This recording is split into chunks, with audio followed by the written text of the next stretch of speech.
Hey everyone, I'd like to welcome you to the Cerini Associates Paycor Trend webinar. I know this was something that we were supposed to be doing in person, so first of all, I apologize for the logistical change that happened there.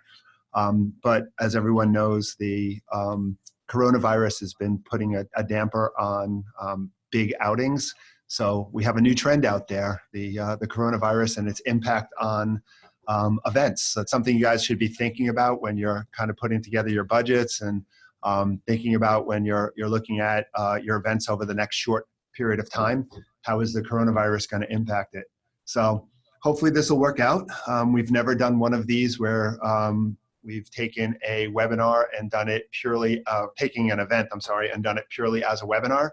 So this is a first for us, so bear with us if we have any technical difficulties or have any issues. We apologize for that. By the way, I'm Ken Cerini. I'm managing partner of Cerini Associates. And we have with us today Adam Brier, who's the sales executive over at Paycor. Good morning, everybody. So hopefully this will be informative. This presentation kind of stems from our 2020 trends report that we kind of put out this year. It was our first time putting out a trends report, and it's gotten favorable feedback. So we said, oh, let's take this show on the road and move the trend report into something that's more three-dimensional. And one of the things we found is we were kind of putting together this presentation that some of the trends that were established or that we were looking at the end of the year have already trended differently. So, the trends are not the trends anymore, and there are new trends that have taken their place. So we'll kind of talk a little bit about some of those things too. So hopefully this will be informative and you guys will get a lot out of this. Again, sorry about the fact that you had to buy your own breakfast, but Adam said that if you mail him the invoice, he'll reimburse you for it. So yes, Starbucks gift cards. Anyway, so let's get started. I think I'm going to try to kick this thing off. So we'll talk a little bit about the trends in the sector. So I think one of the things that in order to understand the trends that are happening, I think you really need to understand what's happening within the industry.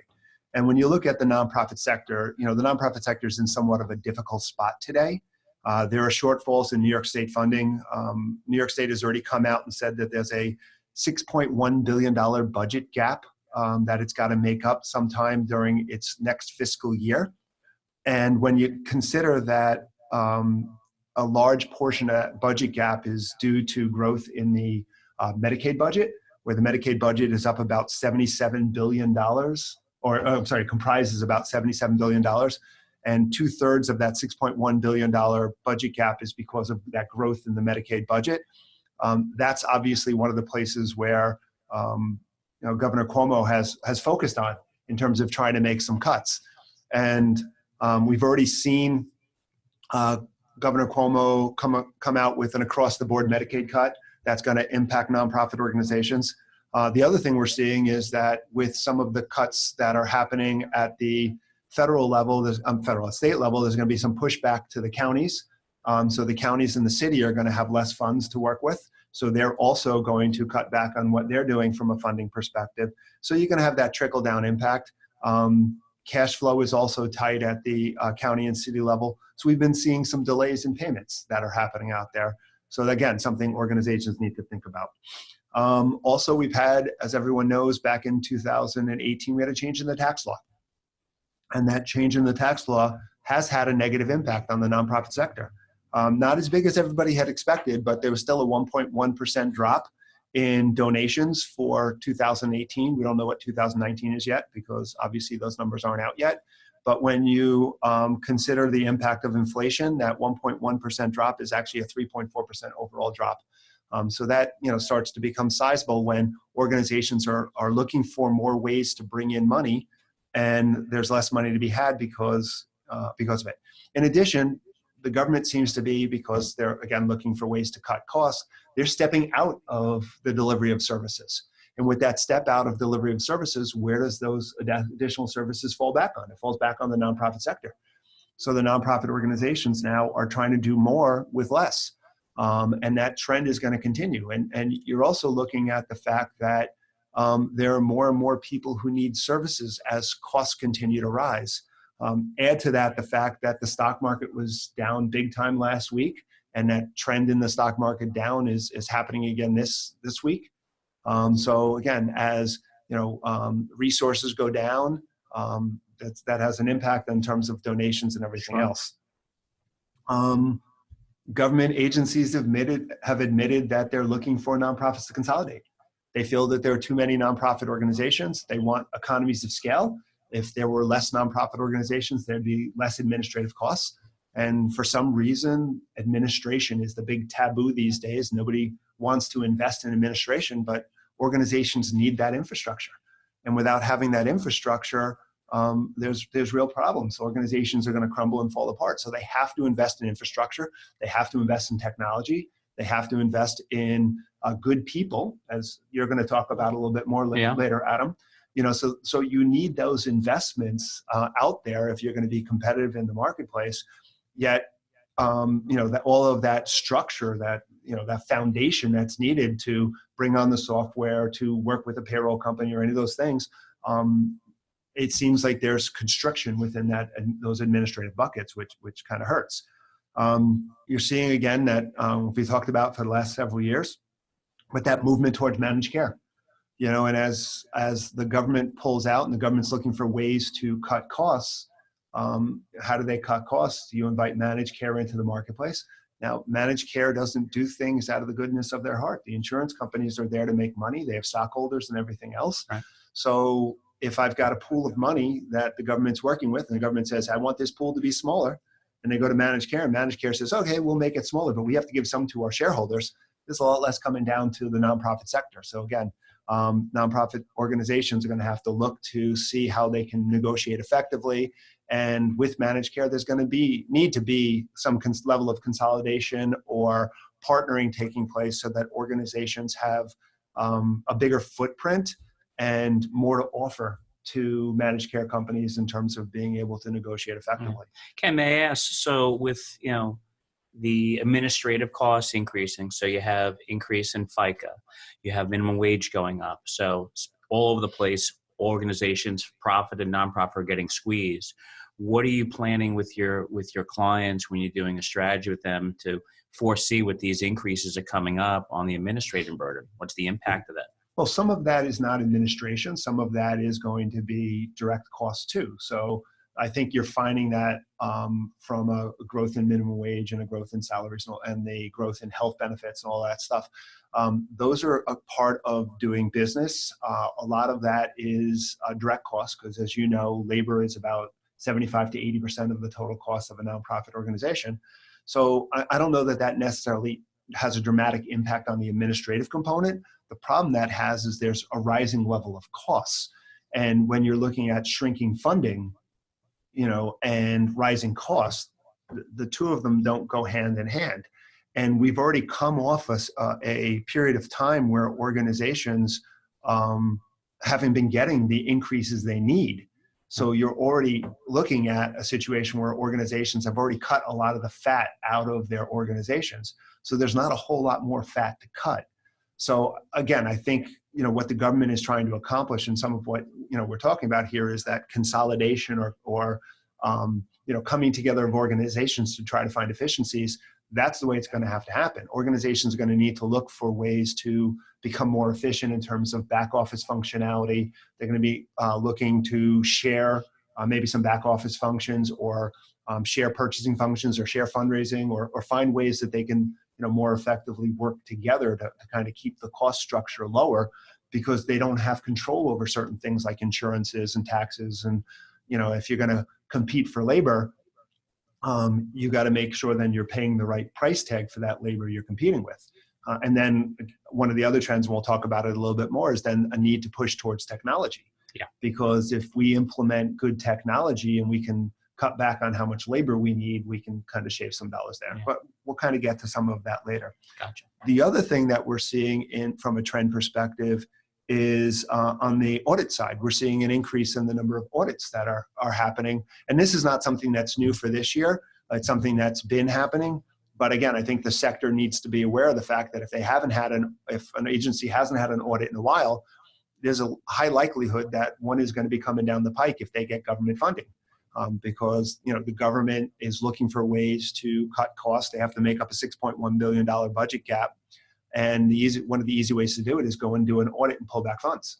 So again, something that organizations need to think about. May I ask, so with all these audits on the rise, what if you're two scenarios, you're a 10-man, 10-employee non-for-profit, or you're a larger group, say over 100 employees? What sort of things should the small nonprofit and the larger have in place to make sure that they got their ducks in order? I don't think it matters the size of an organization. Audits are going to happen, and it comes down to compliance and making sure that you've got good system of internal controls in place within your organization to ensure that from a cost perspective, the money's going where it's supposed to be going, and that if you're allocating costs, the cost allocation methodologies make sense and are consistently applied within the organization. And if it's a fee-based type service that you're getting funded for, you have to make sure that the services are being actually delivered. You're billing for those services, that the rules that the government sets out for how you're supposed to handle the services and how you're supposed to document those services are properly handled and documented. So it really puts more of an emphasis. And again, you sit back here and we just talked about the fact that the government wants you to cut back on administrative costs, and administrative costs are taboo. But I think most organizations need some level of quality assurance to make sure that they're providing the services the way they're supposed to be providing it and the documentation is appropriate.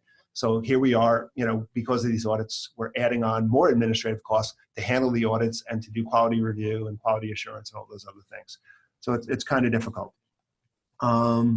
Let's move on to where some of these trends are actually happening instead of just looking at what's happening within the sector as a whole.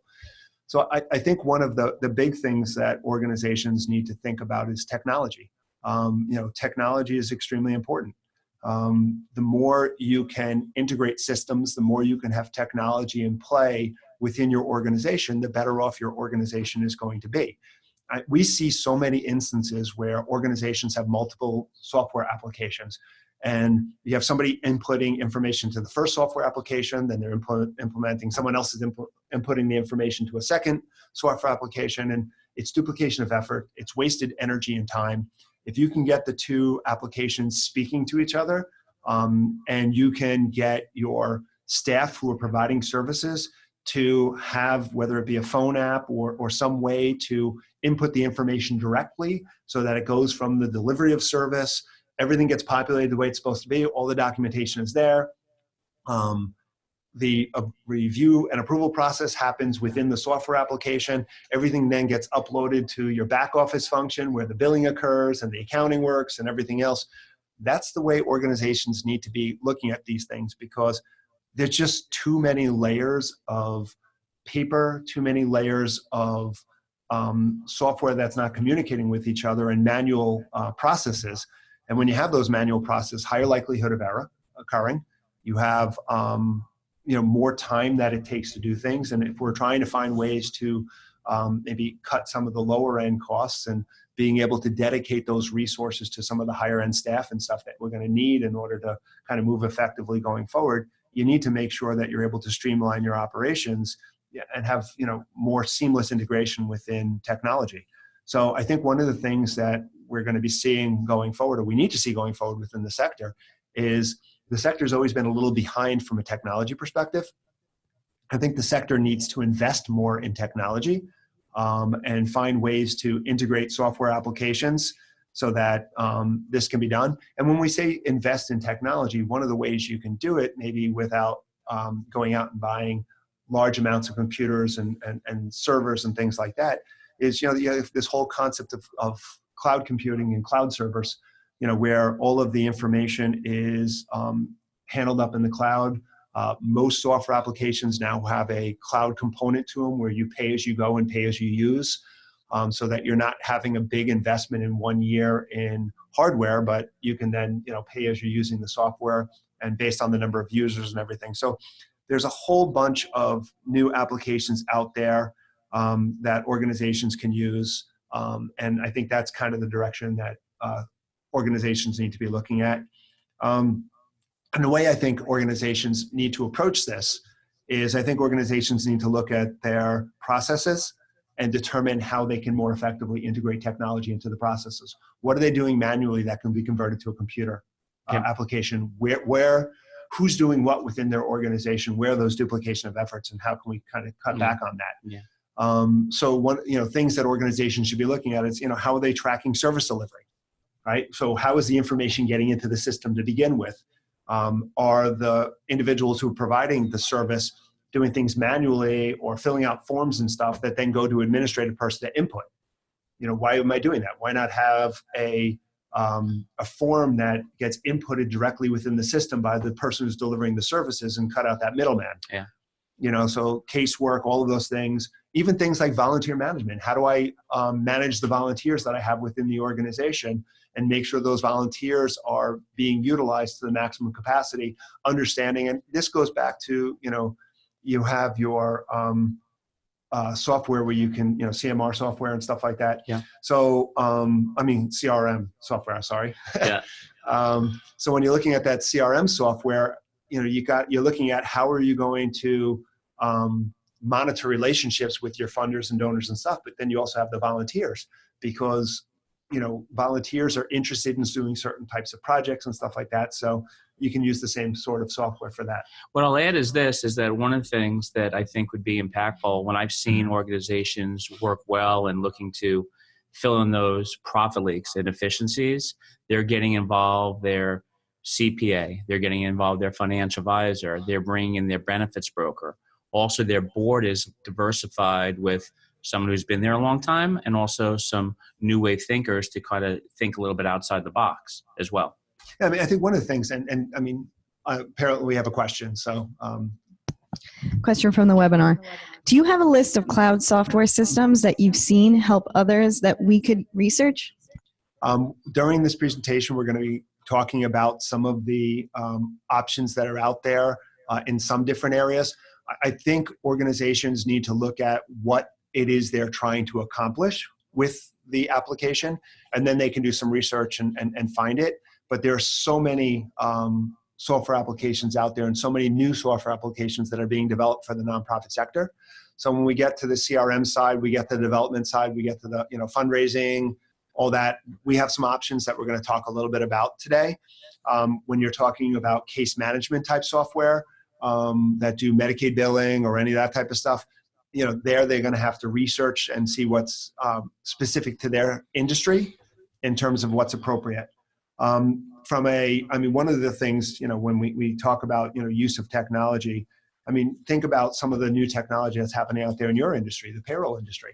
You've got now the ability for employees to utilize their cell phones and their apps within their cell phones where they can kind of manage their whole payroll, change deductions, change benefits within their pension plan, do everything right through a payroll application.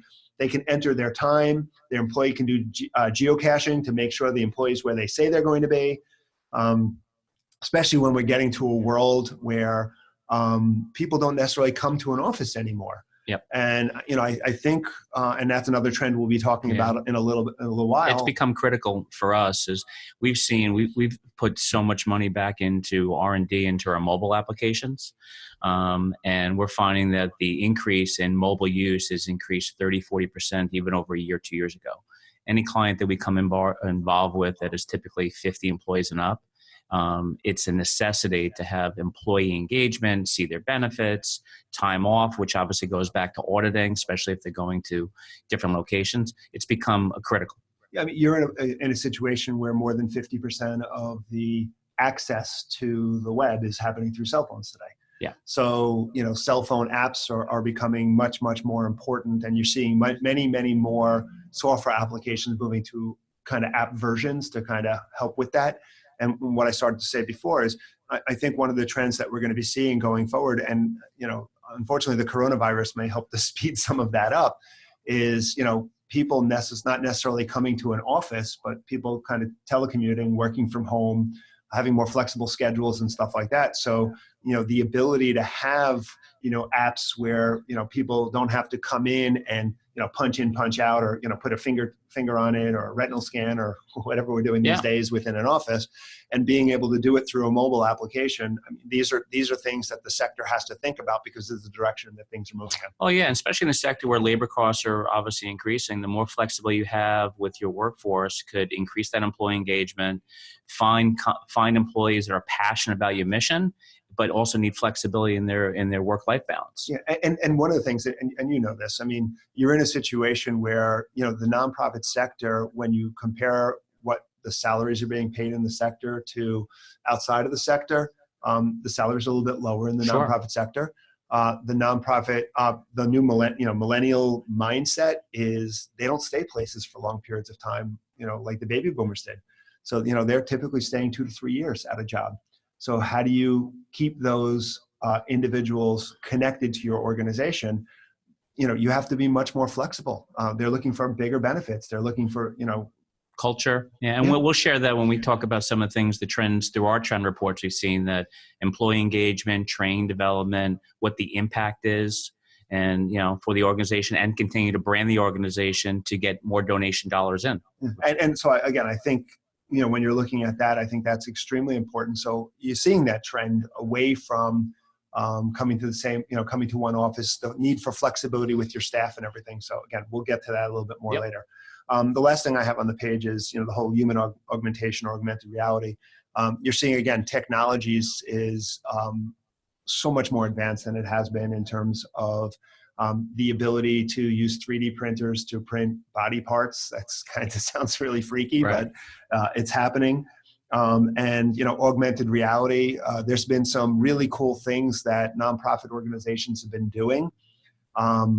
Last year through the Imagine Awards, DDI had put in for a innovation award, and they did some really cool stuff using the Google virtual reality glasses, right, where they were able to simulate a supermarket, so their consumers could go shopping virtually first before they went into the supermarket actually, so that by the time they did it in real time, they were comfortable with the process. So there's really some cool stuff that's happening out there. There's a lot of new technology that allows a lot of this stuff to happen. And these are things that nonprofit organizations should be starting to explore if they're not already doing it. Yeah, and let me add also, especially for some nonprofits that maybe don't have the diversified board or don't have the funding. Mm-hmm. There's so many people out there that are willing to donate their time just to be part, to provide insight and guidance and things. Because DDI is a large organization, but one of the things in my consultation with them is that they want their employees, when they come on board, they've also put together a DDI learning where they want their employees to come on board. It's an educational center, so if and when they leave, other people in the community know that if they're going to start a career nonprofit in that sector, that they're a breeding ground to educate and train. So there's a kind of like, giving forward, giving back. Right. Moving on. Yep. We're seeing an increase in consumer-oriented services. So technology is making it easier for consumers to connect with services. So, I mean, think about it. You're in a situation where, the delivery model is changing. So it's not so much, and actually I don't mean to keep harping on the coronavirus, but the coronavirus is kind of helping this too, because you're in a situation where you've got telemedicine. People don't want to go to clinics or doctor's offices or hospitals these days because that's where the sickness they feel is. So you're seeing kind of a push towards telemedicine. You're seeing a push towards distance learning and all of those types of things. So you're seeing a kind of a shift in that delivery model that has existed in the past, and organizations need to start looking at how they can be more efficient in the model, especially if we're going to be moving towards managed care. So if we're moving towards managed care, the whole aspect of managed care is how do you keep costs down? And again, how do we use technology to be more efficient in not just how we do things in the back office functionality, but how we deliver services on the front side too. Yep. So that's going to be extremely important. Where are we going to be delivering service? Another place is, casework. There's a lot of organizations now that have started to look at where do the individuals they work with, where do they live, in terms of technology. So you're seeing a lot more when you're dealing with the younger generation, a lot more mobile ways to provide casework services or assistance. So you're seeing a lot more, texting services, Snapchat, all the different ways that you can kind of get to the consumers where they need to be gotten to, so that when you're providing a certain level of counseling, that counseling is happening at the right place, at the right level, at the right tone, and that's when it becomes effective. Yeah. And let me just add, so you mentioned obviously about telemedicine. So what I urge everybody, whether you're an organization that's got 5 employees or 500, most healthcare plans right now, whether it's Aetna or United, there is a lot of built-in telemedicine. And I think you should consult with your benefits broker to see if your employees are really using that, because, driving up costs or utilization, if someone goes to the emergency room because their child's got a fever in the middle of the night versus maybe calling a virtual doctor, it could reduce your claims, and which impacts obviously, your healthcare costs. So speak to your broker, speak to, your HR person to maybe re-educate that maybe you're not utilizing all the virtual services that are part of the healthcare plan. Right. And we'll be definitely talking about that more when we get to your section. Yeah. We have another question. So good. Keep the questions coming, guys. This is actually more of a comment. I am seeing cyber liability insurance a tremendous topic in the NFP sector due to a number of factors you mentioned, as well as donor information and fundraising info online. Cyber insurance is definitely on the rise. And we'll talk a little bit more about that in a couple seconds. But yeah, that's something that organizations should be looking at. But you also have to remember that just because you have cyber insurance doesn't mean you're 100% protected. Most cyber insurance policies have things that you need to do in order to trigger that payment of the insurance. So make sure that you do understand what it is you're supposed to have in place. Some of them require you to have certain policies in place and things like that. So it's important that all of those things are in place, because if they're not, you're going to run into problems. Yeah. I got to move this along because we're eating up a lot of time here. Sure. One of the other things that we're seeing is an increase in virtual assistants. So the whole thing with the Echoes and Alexas and stuff out there in the world, nonprofits are being able to use those much more effectively. We're seeing things like organizations that dealing with Alzheimer's and dementia, where they're able to create personalized music libraries for individuals to help them to keep their memories longer or to reignite or trigger. You're seeing a lot of senior services where an Alexa could be used to allow someone to call for help or call for emergency, or individuals can check on people through Alexa and everything else. So it's kind of really cool in terms of what's happening with the technology. And as the question came over, or comment came over before, it's extremely important with all the changes in technology. And as we have cloud computing and more contact points from a technology perspective, and more people using remote access and everything else, cybersecurity becomes much more important within the nonprofit sector. And when you're dealing with cybersecurity, the biggest risk of being hacked is still not someone breaking through your firewalls, because they're hard to break through with a lot of the technology. The biggest risk is you need to educate your employees. 100%. Because literally here within our office, we get probably 20 to 30, well, it's not the emails where they come in where it's kind of a comment says, maybe from me to one of my staff. Yeah. It says, can you take care of this for me? Click on this. And it wasn't for me. They're just trying to get into the system. So people have to be much more vigilant today than they've been in the past. And that's something that one thing I'll add, my company, Paycor, we're 2,000 employees. So we have phishing systems in place and we have ongoing training, is the emails or the spams that come in. If you're an organization today that is not doing, let's say, at least twice a year, any type of cybersecurity education on what type of emails to look for, you're leaving yourself open to just, the bandits to take you. So I'm sure there's probably 1 or 2 nonprofits that probably been hacked, which is nothing they're doing wrong. It's getting tough out there. So one tip away, definitely try to implement that as soon as possible. Okay, so let's move into some of the fundraising trends, which Sure. I know always seem to be a hot topic for nonprofit organizations. So there's a lot of new fundraising topics hitting the market. I'm going to talk about some new ones. I'm going to talk about some old ones. So the first one that I have listed here is Stratus Live. Stratus Live is not new. I mean, Stratus Live has been around since 2008. But what they've done is they've created a new 365 product, which is actually pretty cool, which incorporates fundraising, constituent management, marketing engagement, case management, financial processing. So it integrates with their fiscal system. You got program management, events and volunteers, grant management, workforce giving. So you're seeing more and more of these suites popping up that really are looking at what we just talked about a little while ago in terms of creating that integration within a system. So that's something that organizations should be looking at. Another question. Yep.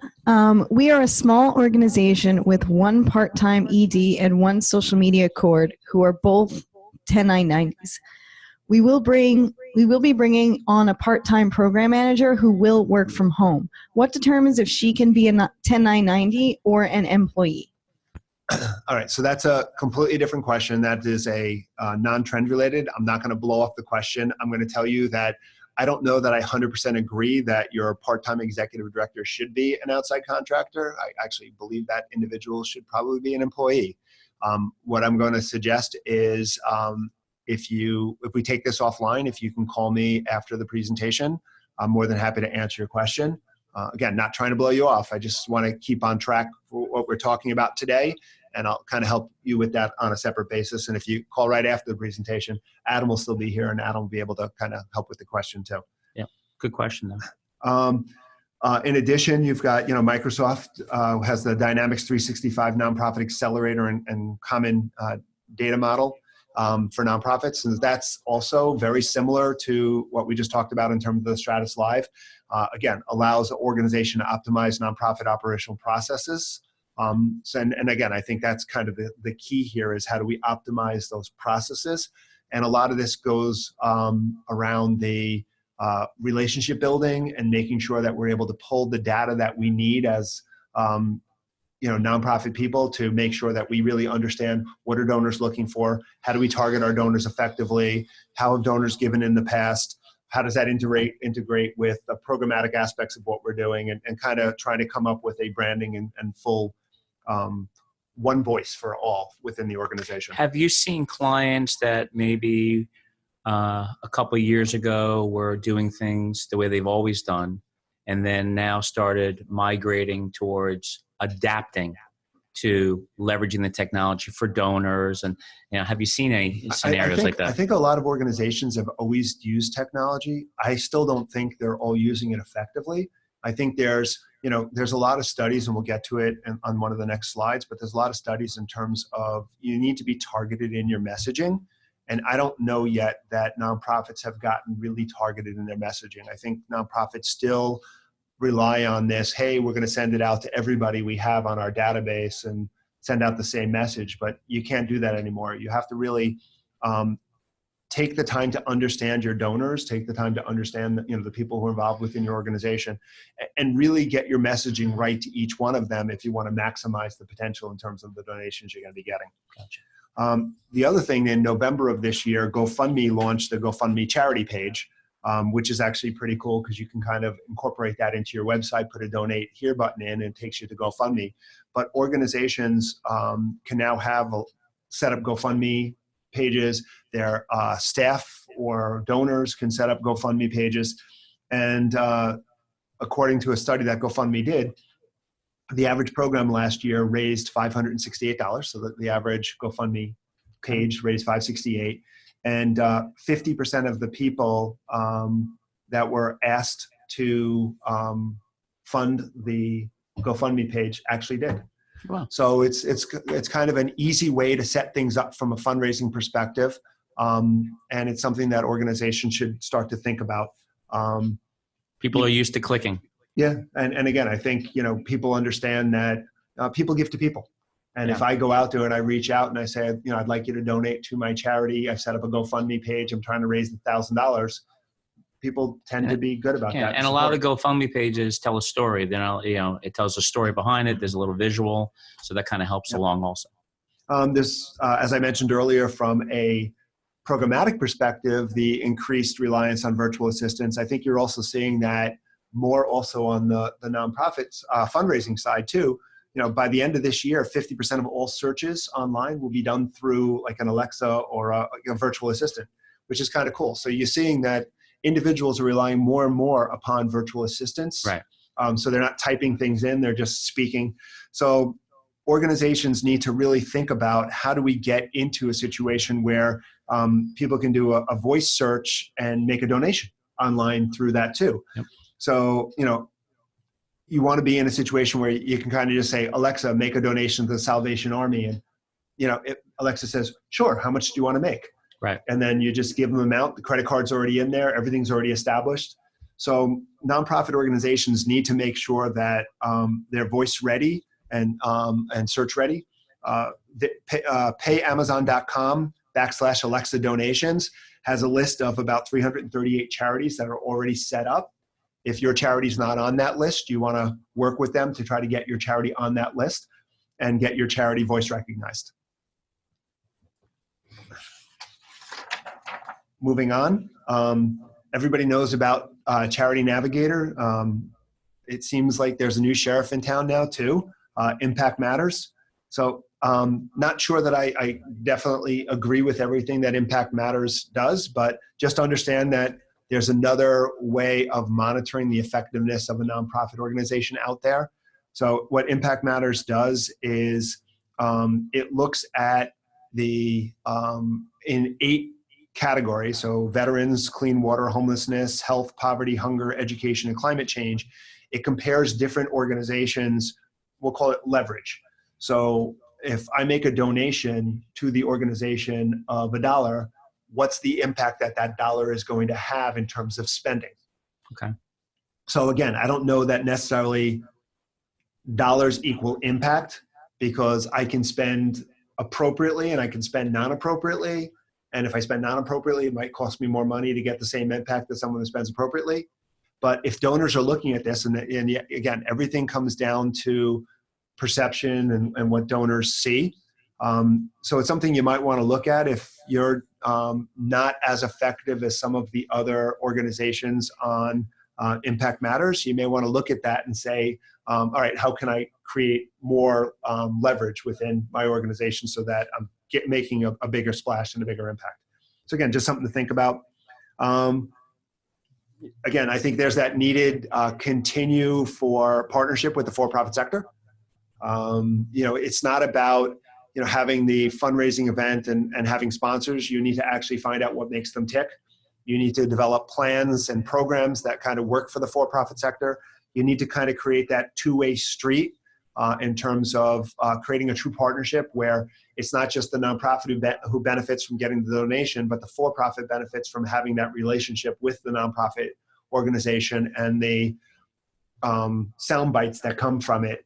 And whether that's the nonprofit organization advertising the partnership that they have, whether it's the for-profit who's going out there and putting information out about their relationship. But it really needs to be a more integrated story these days than what we've had in the past. And I think the more organizations can work with for-profit companies to kind of create that win-win situation, I think that's kind of where we're going to see things going forward. You're seeing a lot of these donate the change programs, and how do you tap into some of these donate the change programs? So like Grubhub has a program with No Kid Hungry. And when you go and you place an order on Grubhub, you can round up to the nearest dollar, and those extra dollars go to No Kid Hungry. So how do you go about and create these similar sort of organizations and relationships with some of the for-profit entities that are in your neighborhood so that you get that roll up of the change donated to your organization? You know what I've seen a lot, especially, and I don't know if it's a growing trend, is that when college and universities or sororities get behind the non-for-profit, they raise massive amounts of money. One of my friends' kids goes to Penn State, and they got behind a nonprofit in the Pennsylvania area, and they raised like $1 million within a couple of weeks just through all the sororities. So if where you're located, get involved with a local college, see if they can understand your mission, and you can see really young people getting behind something, because usually the parents support their kids also. Yeah, well, I think you're finding that the younger generation definitely is much more charity driven. So I agree. Some of the other things that we're seeing out there is citizen philanthropy. So, automatic giving is up 18.37%. Automatic giving is, getting donors, instead of giving a one-time gift, to do like a monthly giving situation. And a lot of organizations, what they've started to do is when someone makes a one-time gift, they'll have a pop-up come up and say, hey, would you like to extend your one-time gift to a monthly donation? And once people put it on a monthly donation that goes on their credit card, it's like that gym membership that you never use. It's there, people don't take it off, it sits there forever, and you get that residual income coming in. So like Disney Plus now. Yeah. So I think it's something that organizations who aren't doing it should be looking at, because again, it is a big trend. You want to convey impact of donated dollars. The more that you can show donors where their money's being used and how their money's being used and the impact that money is having, the more you're going to be able to motivate donors to give going forward. Facebook events, similar to what we talked about Gofundme. Facebook also has the Facebook events. And when you consider that 81% of the US population is on Facebook, you're in a situation where you've got this huge audience. So, if you can get into or get your staff, donors, volunteers, whatever, to all set up these Facebook events, then again, it's another pool of resources coming into your organization and a way to start maybe getting new donors attracted to your program. Because once those donors come in and you get the dollars coming in, then you can start to track those donors and figure out how to kind of connect to those donors at a different level within your organization. Yep. Again, you're seeing, more in 2019, Instagram enabled nonprofit organizations to add to their profile a donate button. So now any organization that has an Instagram account should have within their profile a donate button. So when an organization is posting pictures and stuff within Instagram and delivering messages, they can have the ability now for people to donate right through Instagram. Yeah. And the nice thing about Instagram, even on Facebook, is that they could tell a story. One of our clients, Hagedorn Village School, they post all the time on their Instagram what's going on within the schools. And besides highlighting all the good work they do, it just tells a story, and it's an emotional impact to people seeing it. And when people are in that emotional place and they get connected, that's when they want to donate. 100%. There. Question. So we have had great success with Facebook donors, but they have restrictions on seeing who actually donated. Emails are not provided, etc. It's a lost opportunity to reach out to those people again. Any ideas, or have you heard of anything of that being changed? I have not. I've set up many a Facebook event for nonprofit organizations. I never see what happens behind the scene. I know the money's coming in. I mean, one of the things that you can do is then reach out to the individual who set up the event and talk to the individual and see if that individual will provide you with the name of the people who donated, because that individual gets to see. My understanding is they get to see who donated. Yeah, and or depending who, if you have a marketing and advertising agency or a social media person that's running your organization, perhaps there's certain things that maybe on the back end they can uncover through Facebook to maybe identify. So two options. I don't know, but again, I think the best thing is going back to the individual, set up the page, and see if they can provide some insight into who the donors were and get some information. The other thing that's out there is TikTok for Good. So, and I gave you a link on the thing for TikTok. So organizations have used TikTok to grow their audience, activate supporters and stuff. So TikTok allows you to create like mini causes, and people can go in there and they can get behind your cause. They can create videos behind your cause and everything else. So it's kind of cool because you can kind of get a ground swelling and get your messaging out there through TikTok. And TikTok is really for the younger generation, but again, you need to kind of touch donors at all levels. Absolutely. And again, donors want to know that they're connected to your organization and they're making a difference. So again, the more you can show the positive impact your organization is having in whatever media that is, the better off you are.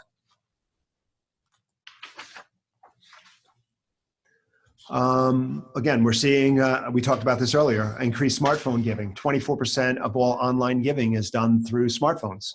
42% of all emails are open on a mobile or tablet. So, you want to make sure that everything you're doing, all the messaging you're giving is smartphone compatible, because if someone can't get through those pages pretty quickly and can't do what they want to do on the smartphone because it doesn't load right, you're going to have all sorts of problems. Yeah. So again, just understand your audience, understand that, that's happening. The other thing is there's been an uptick in text donations. So the Red Cross has done a great job whenever there's a catastrophe somewhere. Red Cross will send updates as to what's happening. At the end of every one of those updates is the ability to text a donation, to help. So if you can kind of get your messaging out there through texting and give people the opportunity to text a donation to your organization, that's a plus. Yeah, especially if you're fortunate where you have a donor that say, hey, for $10,000 donated, maybe they'll double a contribution to be able to push something out at that time of year. It also drives engagement. I'll also add that depending on what you're using for email, are you really tracking to see how many is being opened, to seeing maybe that's going to spam? Because maybe you're losing a lot with the type of email marketing that you're doing as well. So my time is winding down, so I'm going to talk really fast now. Go ahead. Yeah, we're at the 46-minute mark. Okay. So one of the things that also that's out there is the whole concept of these inspired gifts. I think this is the coolest thing in the world. I gave you a link to UNICEF on the presentation. I think it's so cool because what inspired gifts are is UNICEF provides an opportunity for you to pick the gift that you want to give, and they have about 30 or 40 different gifts that you can pick. So one of the gifts might be bringing water to a family in Africa or whatever it is. So the gifts are really direct programmatic activities that UNICEF is going to do. You can pick the one. Each one has a dollar value attached to it. And then they create a card that you can send to whoever you're providing the gift for. So the person you're buying this gift for gets the card. The beneficiary, the Africa, someplace in Africa, wherever, gets the money or gets what they were looking for. It's a win-win. I mean, I think it's just so cool rather than say, I'm going to make a $100 donation to this charity on your behalf, to actually earmark where that money is going to go, provide a gift and everything. It's really cool. So organizations can find ways that they can kind of create this whole inspired gift program within their donor base. It really is a really cool idea. If you do nothing else from this webinar, click on that link and just check it out. First time I've ever heard of that. It's really, really cool. That's good. You've got blockchain. Now I know, blockchain is really this big scary thing, and it was really designed to ensure that information was being tracked effectively. But blockchain offers some really cool opportunities too, because blockchain was really created for this whole concept of cryptocurrency. Was the original. So you're finding more and more that cryptocurrency donations are on the rise. There's more cryptocurrencies. I mean, Facebook actually is in the process of creating their own digital currency. The Chinese government is producing its own digital currency. So you're going to see more and more that digital currency is the way that people transact business. So, the question is, if you're not able to accept digital currency, are you closing yourself to something that could be a donation, a type of donation? Digital collectibles auctioning, this thing called Crypto Kitty. I don't know much about Crypto Kitties, but apparently they're these virtual cats. And one sold last year for the benefit of a nonprofit organization, in excess of $100,000 for a little virtual cat. Okay. But these whole digital auctions and stuff are on the rise. And then if organizations can get maybe large companies who have downtime with their computers to donate the downtime computer to do mining of cryptocurrency, with the benefit of that mining going to the nonprofit organization, again, it's another way that organizations can look at the whole fundraising thing from a different perspective. People have to be a little more creative these days. And I gave you a website for that in terms of the cryptocurrency. Then the other thing that could be kind of cool with blockchain is, how cool would it be if I was a donor and I gave you $100,000 and then I got a text message that said something along the lines of, I just wanted to once again thank you today. 10,000 of your donation helped to feed 60,000 hungry Long Islanders.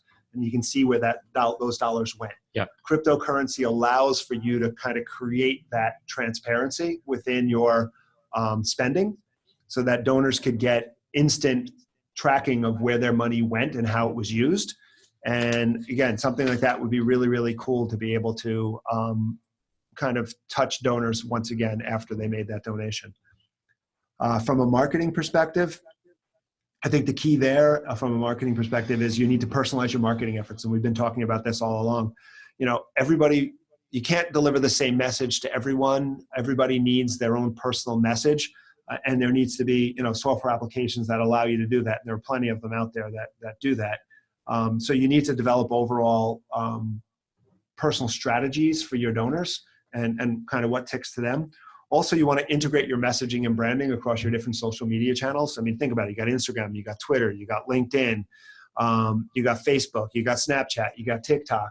So you've got all these different avenues that you can use from a social media perspective. And you want to make sure that when you're pushing information out on social media, you're using common branding so that the messaging is consistent. The messaging is consistent with your overall messaging within your organization.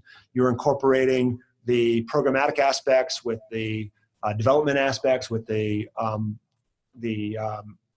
marketing aspects. So everybody's speaking with the same voice within the organization. Tell your story. Yep. Tell your story. Have your parents tell your story, who you're dealing with, tell their story. It's important. And again, as you said, that storytelling is important because, you know, donors need to connect. I mean, if you think about any one of the shows right now that are these reality TV shows, I mean, part of what they do is they give a backdrop of the person's life, and they do it because they want you to connect to that person. You need to do the same thing within your organization and try to get that connection within your organization.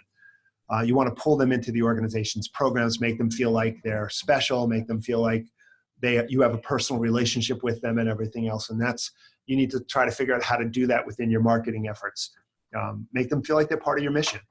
The other thing is you're finding more and more Americans are listening to podcasts. So podcasts are on the rise.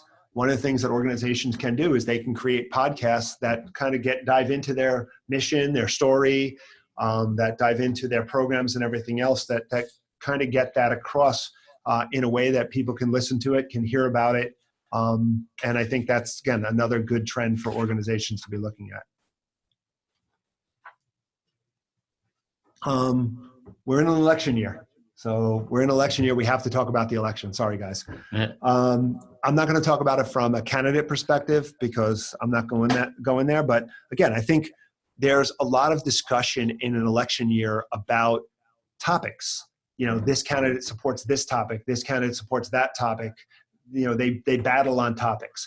Well, if your organization is impacted or addresses that topic, now's a good time to get out there and push information about your topic and kind of get your message out there when it's relevant and people are talking about it, because that then can lead to donations back into your organization for people who are supporting your messaging. So I think you need to really look at the issues that are being discussed.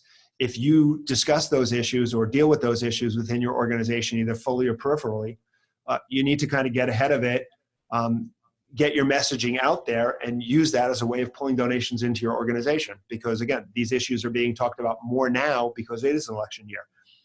The other thing is, it's never a bad time to open up communication with your politicians. I think what happens is a lot of organizations wait until they need something from a politician to reach out to them. The more your local politicians know about your organization, the more they've seen it, the more they've been connected to it. And this is an election year, so they're looking for constituents. The more you can show them how you have a broad base of constituents that can kind of get behind them. I think, obviously you can't do political activity or anything within a nonprofit organization, but let them know now what's happening within your organization. So when you need them, they'll be there for you. I know that if we've been doing this in person, we'd have a hell of a lot more questions, but the next slide talks a little bit about employment issues. I'm not going to go deep into these employment issues because, again, this is where kind of Adam is going to be addressing things through his presentation.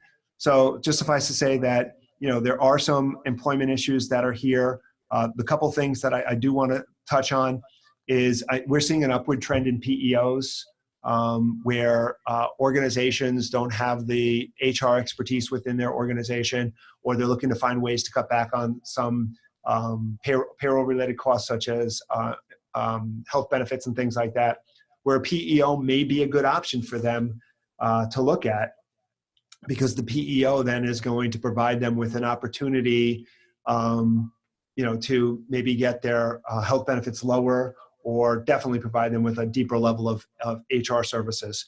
And then one of the other things we're seeing is an uptick in outsourced services, where nonprofit organizations are focusing in on what they do well, and then they're either partnering with or hiring someone from an outsourced perspective to provide services. I mean, it's the Nike model. It's what Nike did. Nike said, hey, we know how to make shoes and clothing and everything else, but we don't do an effective job of back office, so they outsourced all that. Question? What is a PEO? Well, a PEO is a professional employee organization. And when you partner with the PEO, what you're kind of looking to do is get advantage of economies of scale, where depending on your group size and how you're underwritten, you may be able to, depending on what state you're in, get lower healthcare costs, but there's an underwriting process. My company doesn't offer benefits, but if you're looking to evaluate, between myself and other resources, we can talk about that. So it depends on the right organization. I always say, number one, speak to your benefits broker, speak to your CPA. They can help you guide through that, because not all PEOs are the same. So thank you, everybody, for my part. And just like Adam was here to support me, I'm going to be here to support Adam through his. So Adam? Well, thank you. We'll move over. We're going to transition to the clicker over. So thank you, everybody. So my name is Adam Brier. I'm a sales executive in the New York region, for Paycor. So thanks, everybody, for making the opportunity to be here today. For those of you are not familiar with Paycor, Paycor has been around just under 30 years. We're actually approaching nearly 40,000 federal ID numbers. We're fortunate, one of our local banks, we have 7 banks across the country that have partnered with us. TD Bank is one of our strategic partners. And our nonprofit base, we work with over 5,000 non-for-profits. So I look forward to kind of sharing with you some of the trends we're seeing in the non-for-profit space. And a lot of it goes into your studies that you found with, through your reports. So I'm kind of showing this. And one of the things that we're seeing, is, we know fines and penalties. You talked about audits. So this is a study from even 2 years ago where Erisa Fines actually increased 76%, over $1 billion worth of money. Right now, the Department of Labor and Erisa, they're going out there to come in and audit and find ways where they could, capture money. So if you're not, leveraging technology, your benefits broker, your CPA, your advisors, you're leaving yourself up to profit leaks. And we know most organizations today, if you're a business owner, you talked about it, doing more with less, creating efficiency. Most people's time today, if you're an HR or CFO, maybe 15% of your time is spent, on strategic, and 85% more is being spent on, non-revenue generating or opportunities. And continually, Gallup puts out polls out there that nearly 70% of all employees are not engaged. So what you're doing in your organization, making sure you bring on the right fit, understanding your culture is important to turnover. It's important to customer service, talking about your message. And then, there was a report that came out there a couple of years ago that, and Ken, you see this all the time, right? Rising labor costs. We need to cut costs. Where could we find to cut costs? Our healthcare costs go up, FICA goes up, workers' comp goes up. How do we find costs? So if you're a business owner today or an executive of a nonprofit, every day that you walk into the door, you're seeing impacts of this, especially with the minimum wage that just happened, right? And it's going up again. So what are people to do, Ken, right? One of the things you mentioned Erisa Fines, and just so everybody understands, a lot of the Erisa Fines have to do with pension plans. And it's how organizations set up pension plans. And Erisa has done studies, and they found that 80% of all pension plans have some level of problem within the plan. Right. So again, it's another area that nonprofits have to be wary about. Yeah, 100%. And I'm big one talking about, obviously, undeniable truth. So CFO Magazine came out back in 2017 and really talking about how most chief financial officers today are still using, and even Ken mentioned, multiple systems to pull the information in. That creates lag of information, soft dollar profit leaks in terms of what's going on in your organization. So it's important to try to pull in more data. And chief financial officers stated that the ability to pull data in from multiple resources into a single port would greatly increase their productivity and profitability of the organizations. Again, if you have data and you have that data that is timely, you can make better decisions. And I think that's where a lot of the problems occur, is that people are trying to make decisions with old data that's 30, 60 days old, and the decisions you're making are 30 or 60 day old decisions. So you're not always making the right decision. So by having that good data, integrated data, not only does it cut down on, as you said, the profitability leakage because you're entering things in two different systems, but it also provides you with more timely information to make the right decisions to move your organization forward. 100%. And I think, the most important thing is, once again, having the conversations with your centers of influence to see where those gaps are.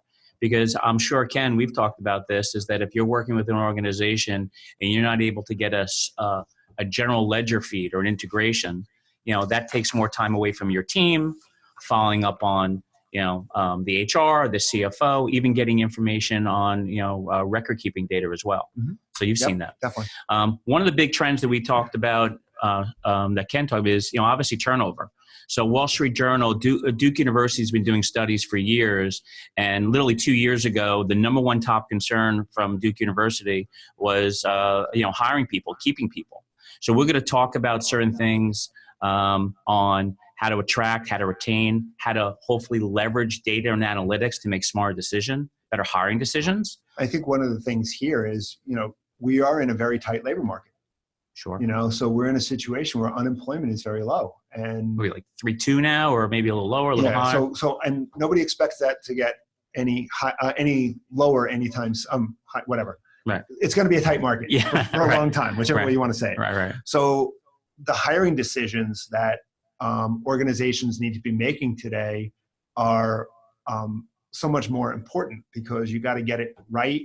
You got to hire the right people, and you've got to be able to then, some of it maybe with, if you don't have the right, or you can't find someone who has the skill sets, find someone who's bright enough to be able to teach the skill sets too. Yep, absolutely. Also, you've got seniors who are trying to get back into the marketplace, and in the for-profit world, it's not always easy for a senior to find a job.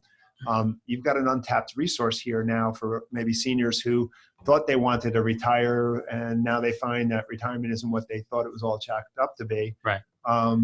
And now they're in a situation where, they feel, hey, maybe I need to spend a little time working, so maybe they want to work part-time. Absolutely. Take advantage of the knowledge and education that's out there. Paycor actually has an HR Center of Excellence. So we came out with a trend report recently that we can follow up an email. It's also on paycor.com. It's on our resources. So we did a research of over 2,700 organizations. We actually brought in a third party to validate all those organizations. So I'm going to share with you really 6 key pillars that we found that are impacting all organizations that identify hard and soft dollar profit leaks, and ways for you to use data, use your centers of influence to kind of make your organization more profitable. Some of the key things that we're seeing out there, we talked about it, job market, speed to hire. What are you doing out there? When you have resumes that are being pushed out, if you're an organization that's getting 20, 50, or 100 resumes a month, are all those resumes going to an email, but they're not being screened? Let's take a break. We have a question. Quick little comment, and it's a good point. Individuals with disabilities are a great untapped market for hiring employees too in this tight job market. Totally correct. Didn't mean to bypass that. Absolutely. So recruiting, right? Speed to hire. What are your processes? So one of the companies that we recently had brought on as a client, which I mentioned earlier, Hagedorn Little Village School, they realized they now started to think more like a for-profit mindset.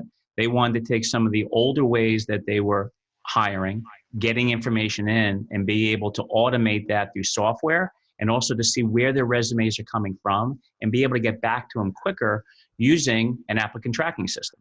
So it's was an investment, yes, but what's the impact of turnover and not getting that employee that they need quickly? The other thing is I'm finding, and there's been studies that, the longer it takes someone to fill out an application, the less likely they're going to stay engaged in the process. Absolutely. So you want that application process to be a very quick application process. So I urge everybody, if you have a website or careers page, first thing that you want to do, go through the process on your desktop and on your mobile. Go through the employee experience. Do you have to create an account? Are you able to drag and drop your information directly into it? Does it come in auto-parceled? Those things are I would say the candidate experience, and also the experience that when the resume comes into your team, how much additional paperwork are they having to do to review, get other people involved in the hiring process? There's a lot of ways to streamline that with the right software. Moving on, in terms of impact, we also looked at benefits. We know whether, especially, and this is really, obviously for organizations that are, whether you're under 50 employees or above. In New York, if you're under 99 employees, you're called what's called communion rated healthcare. So whether you're have a 20-year-old employee or 60-year employee, if you're in New York, the rates are the rates. But, the question is that, are you working with your benefits broker?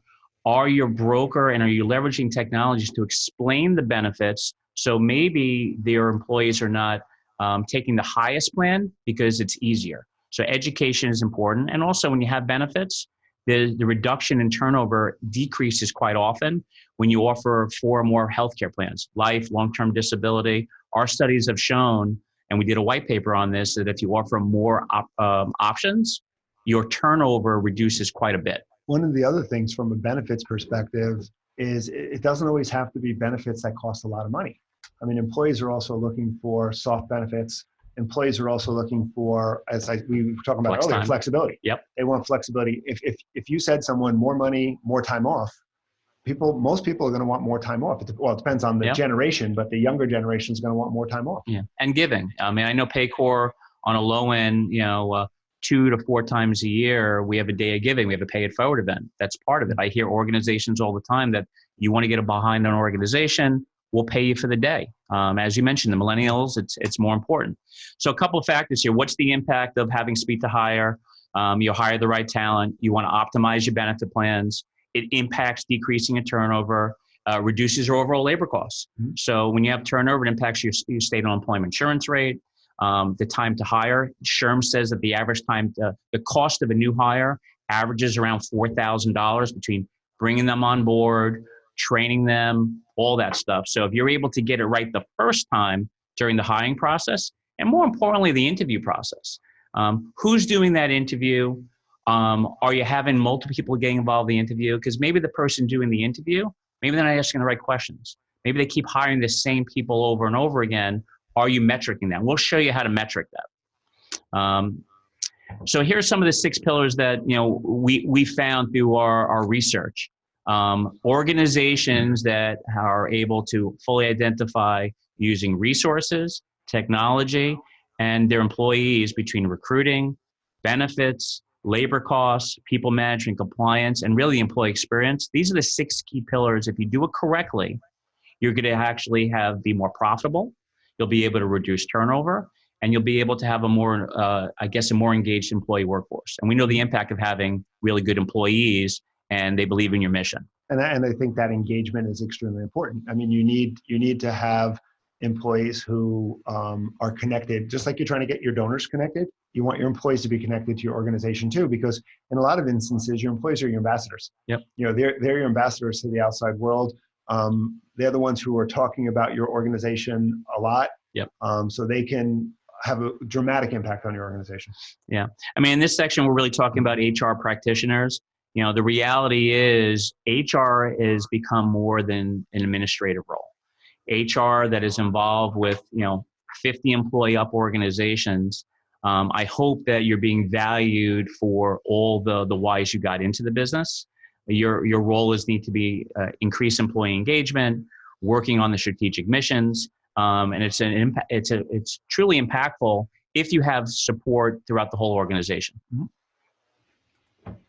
Recruiting, we talked about it.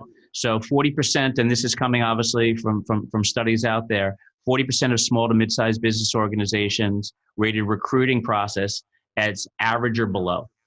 So if we have a tight labor market and you don't have good processes in place for when those resumes come in to have the interview process. More importantly, talking about compliance.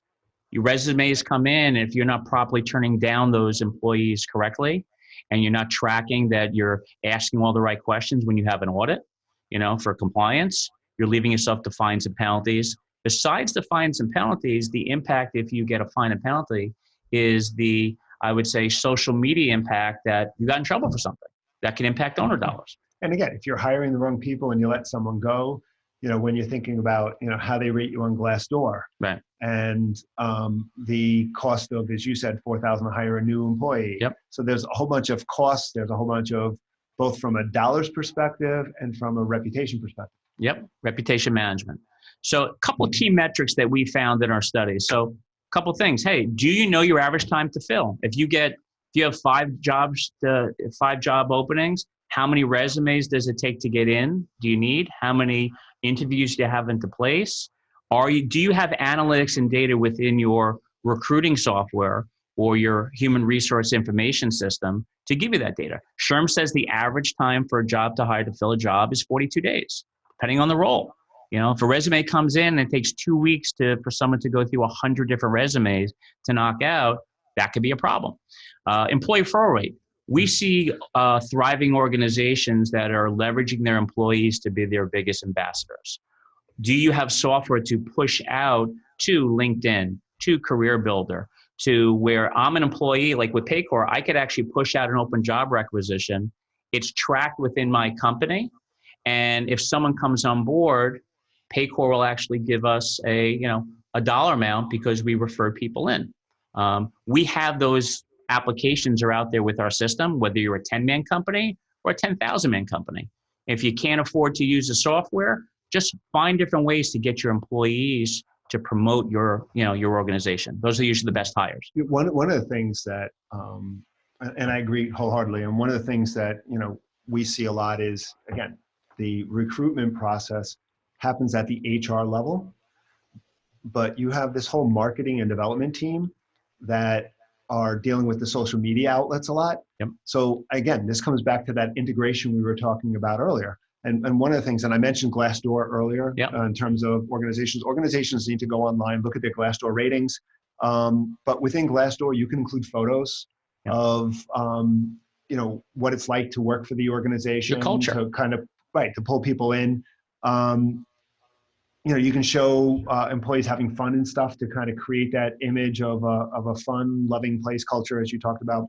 Encourage your employees to post on Glassdoor, yep, to improve your Glassdoor ratings. Testimonials on your website from your staff are great, and pictures on your website all go for those positive optics, Yep. And then LinkedIn page. You talked about LinkedIn and pushing information on LinkedIn. Even on the organization's LinkedIn page, you can include photos of company events, show pics of why your organization is a great place to work, encourage your staff to engage within that LinkedIn. Yep. Because all of those things are going to kind of help elevate the organization from a place that people want to work for. And that's really what you're looking for. The more people, see this as a positive culture, positive place, the more likely it is for you to attract and retain. Yeah. And talk about recruiting. So let's talk about exit strategy. So if you're seeing a high turnover, once again, see what your hiring process is, what it's like, who's doing the interviewing, and are you doing an exit interview? If someone's leaving, you should hopefully be asking, why. Maybe they did something wrong. Maybe when they came on board, the expectations weren't there. Do you have an onboarding program? Is there a training development program? So those are things to really consider. And we've put together a couple of areas where organizations are in 3 different stages. Are they assessing? Are they optimizing? Or they're excelling? So going from left to right, from an assess, there's no clear ownership. There really isn't from the executive director down. There's really no clear ownership of what a true hiring process is or recruiting process. There's no metrics in place. There's no understanding of really what the candidate experience is. because we've come across, speaking with clients, that when they try to go online to enroll, it took them so long to enroll online to get their information in that they decided very quickly, I got to move on to someone else. I see we have a question. This one's from Tommy D, so bear with me. Often organization funds are limited, as we all know. Adam and Ken, can you speak to how you may help clients find ROI from these HR solutions, in essence, soft savings that may offset the investments? Sure. So for us, what we try to do early on in the process is, if the organization allows us, to get the executive director, HR, and CFO involved. We ask a lot of questions on what their current processes are. Everything from when the resume comes in to the review process. And also we try to understand how much time it's taking during everything from running payroll, because if they're spending a lot of time doing manual or paper processes, it could take, I recently just got involved with a company that they're spending 10 hours a month manually putting reports together. And so 10 hours a month, at the end of the year, spending another 5 to 10 hours at the end of the year, getting this stuff out to the auditors. So that's some of the things that we kind of go through. Yeah. So, again, it comes down to that technology and how to use technology effectively. How do you integrate? Because those types of things, and when you have a real solution, it does help, not just from a soft cost perspective, from a hard cost perspective. Also, when we'll get into the benefits in a little while, but when you get to the benefits world, there's places where, yes, costs are rising from a benefits perspective, but there are also places where you can implement different types of benefits that can help, manage costs, because then you're just paying for what you're using. Yep, 100%. And moving along, so we have the assess to the left, but what does really good look like? So if you're an organization that is embracing technology and moving forward from kind of the old ways to new ways, the executives understand what's going on. They understand the importance. They're looking at KPIs, or key performance indicators. They have an optimized website. When someone goes on a mobile and they're looking to recruit or place their application, it's easy to do. And also they have access to information. So, for us, for our clients, they have access to data and analytics to see their time to hire, where their resumes are coming from, where their best employees are, or how much money is being spent.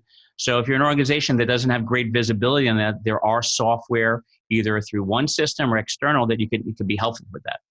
Because you talked about earlier, your administrative costs. Yep. So the more visibility of data you have of where your money is being spent or wasted, because let's just say you're getting resumes on Indeed all the time, but you're hiring and you have a higher turn. If you don't know and measure where they're exactly coming from, you're going to keep doing the same thing over and over again. So you talked about it before. The candidate experience plays a major role whether a job seeker will complete the application. So study came out that if it takes less than 5 minutes to apply, you have a 365% more applicants. If it takes longer than that, some companies, your screening process may be very, very tedious.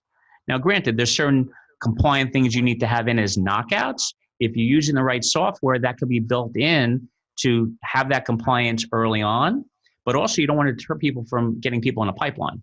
So nearly half of all respondents reported that they've never received an update on their status of their application.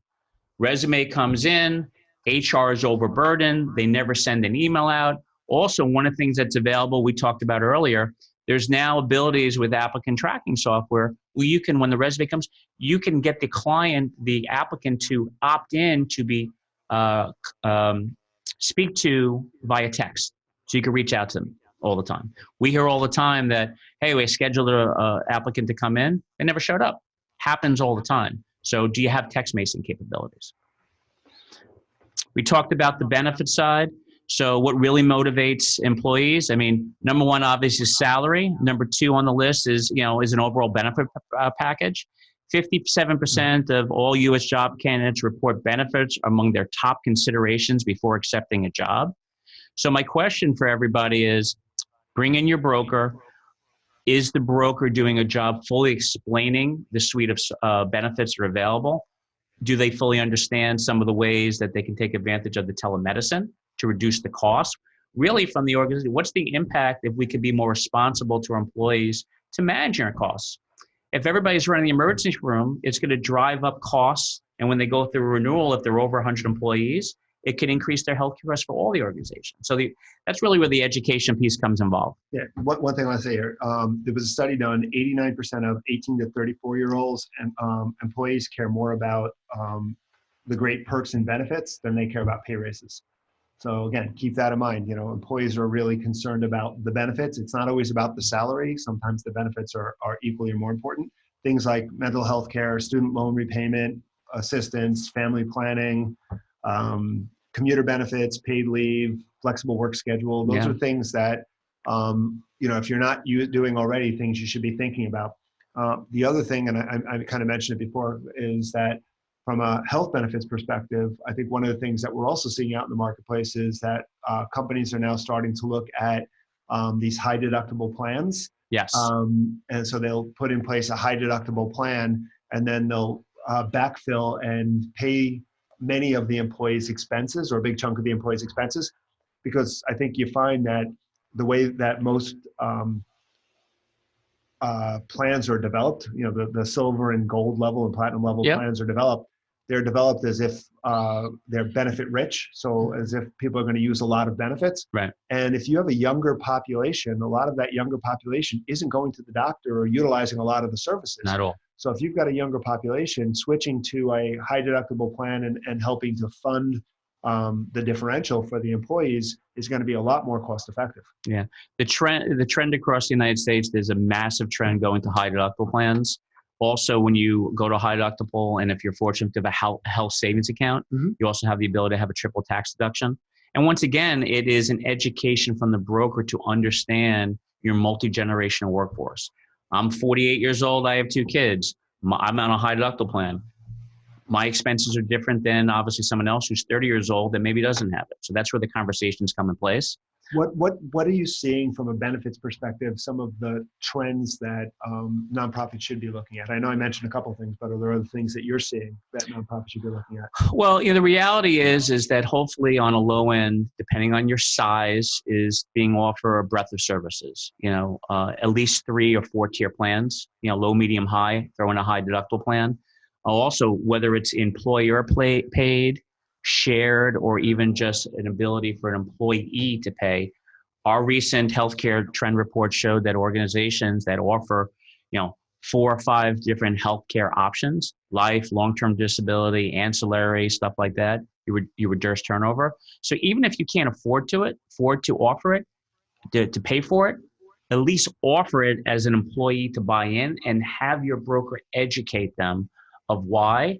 And I will tell you this, if you're an organization that could leverage technology, then instead of doing a manual enrollment, you will have a higher concentration of employees that when they go on and they see their plan comparison, they'll be able to click off, almost like shopping on Amazon, what their plans are. You better understand it. So that creates more engagement, less turnover. We have another question. Will there be any discussion about how to identify and locate grant funding? This is a trends discussion, so no. We can have a different topic for another day on identifying grant funding. Unfortunately, from a grant perspective, individuals still give more than, so if you look at the trends, individuals still give more money than corporations or private foundations. Within the trend report, it kind of is listed here. If you give me a second, I'll find the actual statistic. 77% of all giving is made by individuals, 18% is by foundations, and 5% by corporations. So when you're talking about grants, you got either the government grants, which is still a large payer, but I think the individuals typed in the question is probably looking more at the foundation grants, and that kind of represents about 18%. A lot of that 18% from the private foundations, they already have who they're giving to outlined. So really the amount of money, new money that comes into nonprofit organizations from private foundations is not a big piece of the overall pie. One of the things that we are seeing from a private foundation perspective is that most private foundations don't fund for long-term purposes either. So they'll fund for maybe 2 or 3 years, and then that's it, and they'll cut their funding off because they're looking for organizations to utilize their dollars in a sustainable way. So most private foundations want to give and then want you to kind of create a way to replace those dollars or utilize those dollars for an acute need within the organization. Gotcha. And one of the other pillars we talk about is labor costs. We talked about earlier that if you're a business owner today, you walk in and your cost of operations go up. Recent studies show that 41% of CEOs said that labor spend is the most important metric organizations should measure. So going back to what you said earlier, are you using multiple systems? Are things talking to each other? The idea is to have as much information on one system: payroll, time, HR, 401k, access to general ledger information, reports and data that you need to pull out of a system so you can help an organization.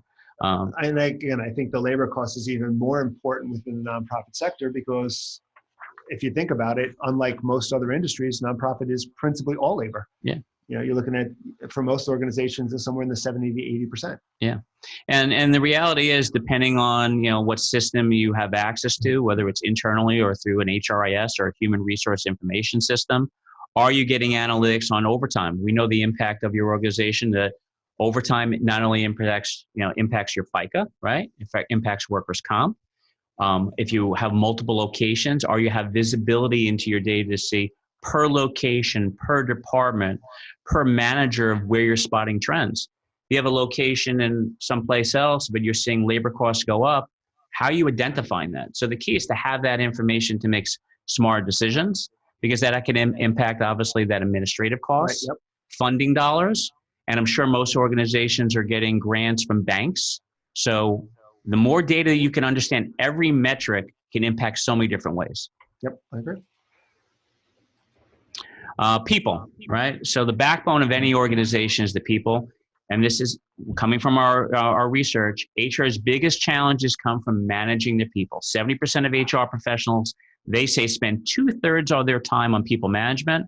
And some of the top concerns that we're hearing out there is onboarding, retention, coaching, and learning development. So first thing, we'll talk about onboarding. So we talk about the employee experience. When your employee first comes on board, the first day, are they filling out all their paperwork, their I-9s, their W-4, their handbook? Is it a manual process? Are they walking into the first day of work where it's chaos going on? Sometimes we've come across organizations that the first day someone comes in, nobody really knows that they're even there. So are you leveraging technology to fill out, from a compliance perspective, from an employee engagement perspective, all the information online using an HR, a human resource information system? We're seeing more larger organizations, I would say 250 employees and up, starting to put in learning development programs. They're either putting in hiring someone from learning development internally, or they're leveraging technology to implement training and development from everything from sexual harassment, management training, customer service, cultural, all within one system. Compliance. Corporate compliance, Medicaid compliance, all those issues. Cybersecurity. Yep. Yeah.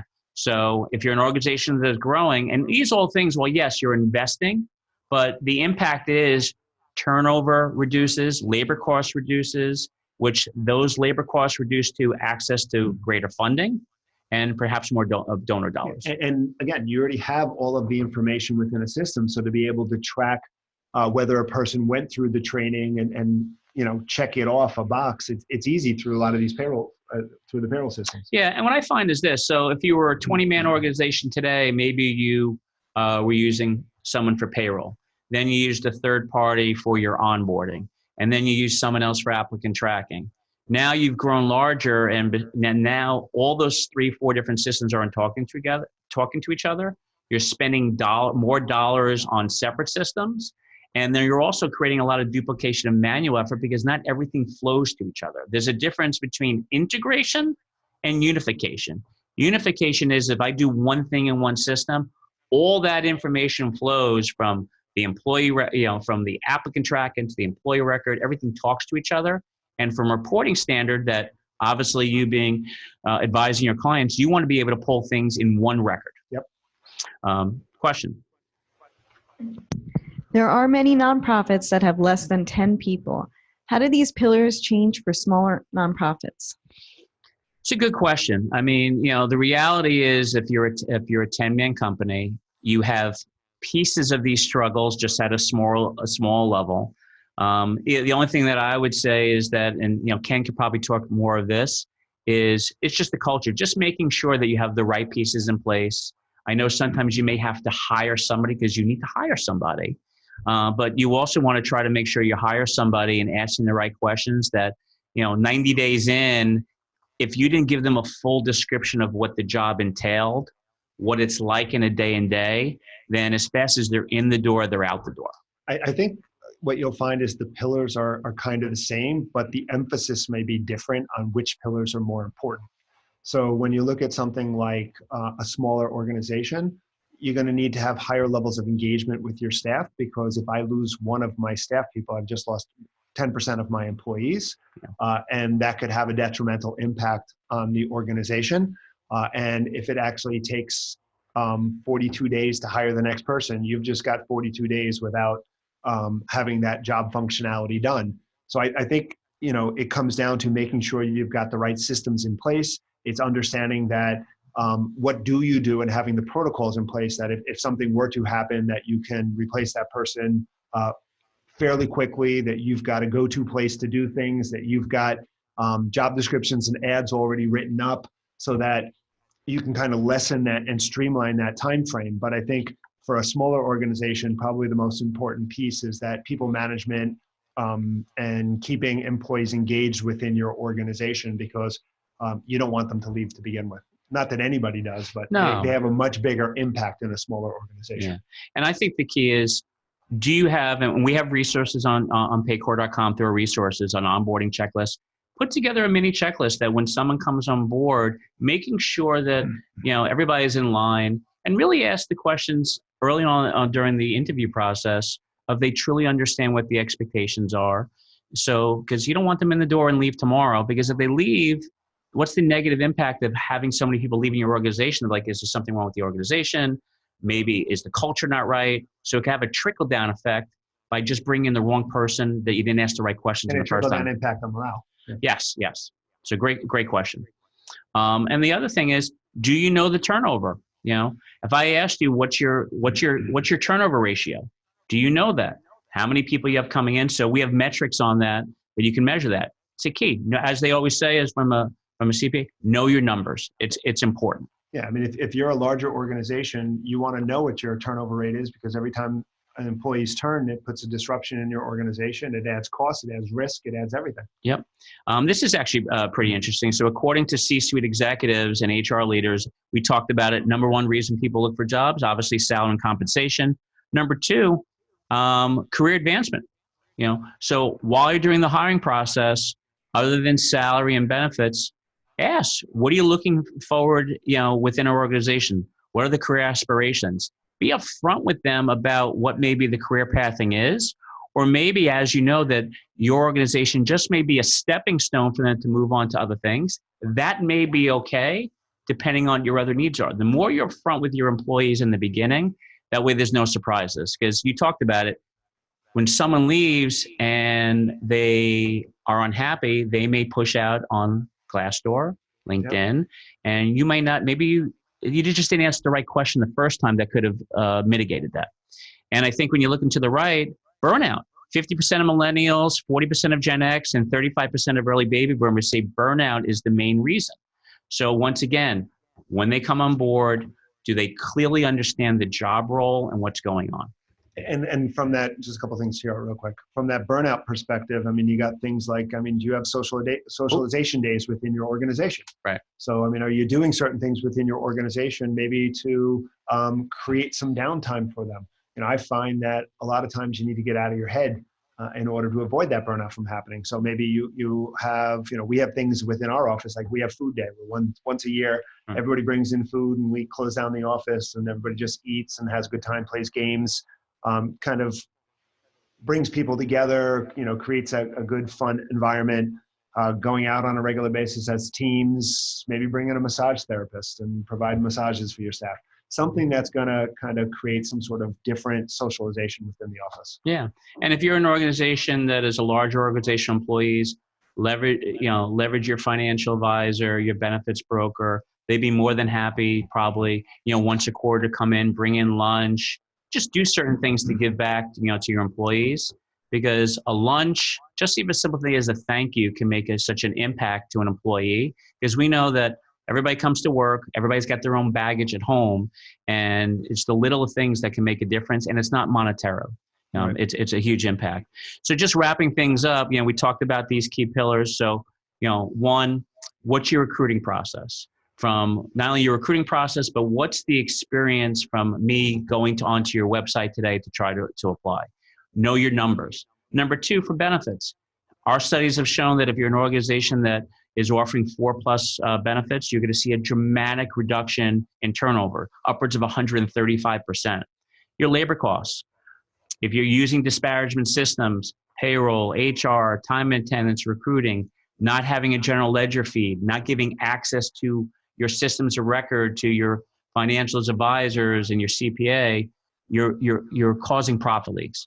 People management, people is the driving force of that. What do you have in place to make sure you're asking the right questions, to bring the right people on board? Do they understand your culture? Are you an organization that's going to put together something from a learning development perspective? And lastly, compliance. Department of Labor, Erisa, they are out there to make money. And I will tell you one thing, if you haven't done that yet, if you haven't updated your handbook in a long time, it's the first thing the Department of Labor does when they knock on your door. They want to see your handbook. Some softwares offer a handbook free of service. If you had to go on the open market, it could range anywhere from $1,500 to $2,500 for a handbook. Get that done, because that's crucial. Right. Ken, any last questions? Or? No, I think we're good, and I think we're up on our allotted time anyway. So I want to thank everybody for participating in this. Again, I apologize that we weren't able to do this in person. I kind of like that whole personal thing where you get that kind of 3D feel to it, right, where you can kind of bounce back and forth between the audience and stuff. So apologize if this seemed a little flatter than our normal presentations, but we got to kind of deal with the trends that were thrown. So again, thank you for participating. We're going to be sending out a survey after the fact. If people can just fill it out, an evaluation form, let us know how we did. Let us know how this worked. Let us know if this platform was good for you. How we can get better. Yeah, we always want to get better. But again, once again, thank you for being part of our discussion today. So, thank you, everybody. Have a good weekend.